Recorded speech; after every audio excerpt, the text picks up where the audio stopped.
کہتے ہیں بعض دفعہ ارادہ نہیں تھا مجلس میں آ گئے، ارادہ نہیں تھا مجلس میں بیٹھ گئے،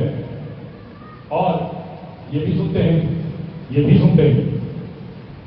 پورا ارادہ تھا، گھر سے چلے بھی تھے،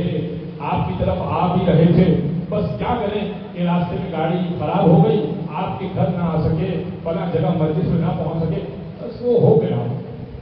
نہیں، ایسا نہیں تھا کہ آپ کا ارادہ تھا تو آپ مجلس میں گئے اور آپ کا ارادہ نہیں بنا تو آپ مجلس میں نہیں گئے، ایسا تھوڑی تھا۔ اس کے بارے میں بھی روایت ہے، امام مہدی علیہ السلام کا قول ہے صلی اللہ علیہ وسلم،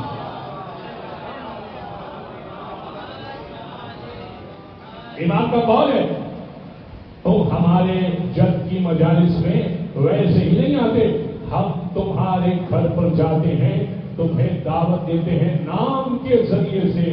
اور بیان کرتے ہیں تم سے کہ فلاں جگہ ہمارے جد کی مجلس ہے، تم وہاں پر آنا، ہم نے تمہیں دعوت دی ہے۔ کہیں امام بارگاہ سے گزر رہے ہوتے ہیں، ارادہ بھی نہیں ہوتا، بیٹھ جاتے ہیں، اور کہیں کا ارادہ بنا کے چلے ہوتے ہیں، مگر چونکہ امام کی طرف سے دعوت نہیں ہوتی تو ہم نہیں جا سکتے۔